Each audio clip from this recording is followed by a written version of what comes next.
இந்த வீடியோவில் factorial of a number பற்றி பார்க்க போகிறோம். இது சிம்பிளாக ரிகர்ஷன் ஃபங்க்ஷனை வச்சு ஈஸியாக பண்ணலாம். இப்போ ஒரு ஃபங்க்ஷனை டிஃபைன் பண்ணிக்கலாம். டெஃப் அப்படிங்கிற கீவேர்டு வச்சு தான் ஃபங்க்ஷனை டிஃபைன் பண்ணுவோம். டெஃப் ஃபேக்ட் அப்படிங்கிற ஒரு ஃபங்க்ஷன், அது நம் அப்படிங்கிற ஆர்குமெண்ட்டை இன்புட்டாக வாங்க போகுது. இப்போ ஃபேக்டோரியல் ஆஃப் 0 அப்படிங்கிறது என்னது?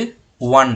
அப்போ அதை நம்ம முன்னாடி கொடுத்துடலாம். இஃப் இந்த நம்பர் டபுள் ஈக்குவல் டு 0 இருந்தால் ரிட்டன்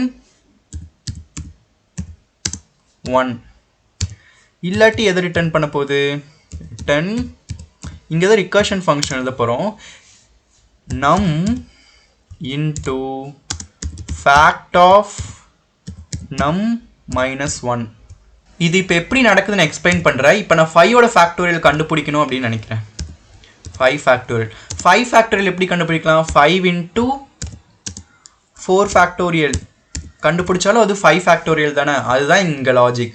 ஃபஸ்ட்டு 5 ஃபேக்டோரியல், இங்கே 5 அப்படின்னு ரீப்ளேஸ் ஆகும். 5 இன்ட்டு ஃபேக்ட் ஆஃப் நம் -1. நம்முங்கிறது வந்து இங்கே 5 அப்படின்னு பாஸ் பண்ணால் 5 - 1 என்னது 4 ஆயிரும்.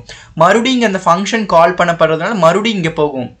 மறுபடியும் இந்த ஸ்டேட்மெண்ட்குள்ளே போய் இந்த திரும்ப திரும்ப அந்த வேலையை எக்ஸிக்யூட் பண்ணும். அதுதான் ரிகர்ஷன் ஃபங்க்ஷன் அப்படின்னு சொல்லுவாங்க. அதை யூஸ் பண்ணி தான் இப்போ எக்ஸிக்யூட் பண்ணுறோம்.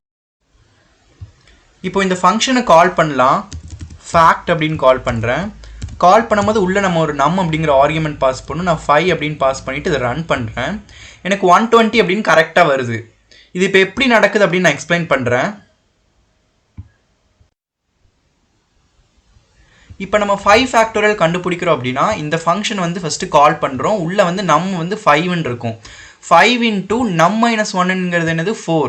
அப்போ ஃபேக்டோரியல் ஆஃப் 4 அப்படிங்கிறது மறுபடியும் அந்த ஃபங்க்ஷனே கால் ஆகிறானா மறுபடியும் இதுக்குள்ளே வந்து அந்த வேலையெல்லாம் செய்யும். இப்போ இங்கே நம் வந்து 4 இருக்கும். 4 இன்ட்டு ஃபேக்ட் -1 என்னது 4 - 1 3.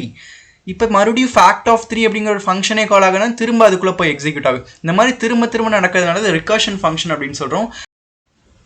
எப்போ வந்து இந்த ரிட்டர்ன் 1 அப்படிங்கிறது நடக்குதோ அப்போ வந்து இங்கே ஃபேக்ட் ஆஃப் 0ங்கிறது வந்து 1 அசைன் ஆயிரும். அப்போ 1 இன்ட்டு 1ங்கிறது என்னது 1. அப்போ ஃபேக்ட் ஆஃப் 1 அப்படிங்கிறது 1. இங்கே போய் மறுபடியும் ரிவர்ஸ் வேர்ட்ஸில் வந்து அதை வந்து அசைன் பண்ணி மறுபடியும் இங்கே வந்து ஃபேக்ட் ஆஃப் 4 வரைக்கும் இப்போ 1ஓட ஃபேக்டோரியல் என்னென்னு கண்டுபிடிச்சி இந்த 1ல் சப்ஸ்டியூட் பண்ணும். அடுத்து 2ஓட ஃபேக்டோரியல் என்னென்னு கண்டுபிடிச்சி 2ன்னு சப்ஸ்டியூட் பண்ணும். அடுத்து 3ஓட ஃபேக்டோரியல் கண்டுபிடிச்சி 3ல் சப்ஸ்டியூட் பண்ணும். லாஸ்ட்டாக 4ஓட ஃபேக்டோரியல் என்னென்னு கண்டுபிடிச்சி இதில் சப்ஸ்டியூட் பண்ணி 4 ஃபேக்டோரியல் இன்ட்டு 5 போட்டால் நம்மளுக்கு லாஸ்ட்டாக ஃபைனல் ஆன்சர் 120 வரும்.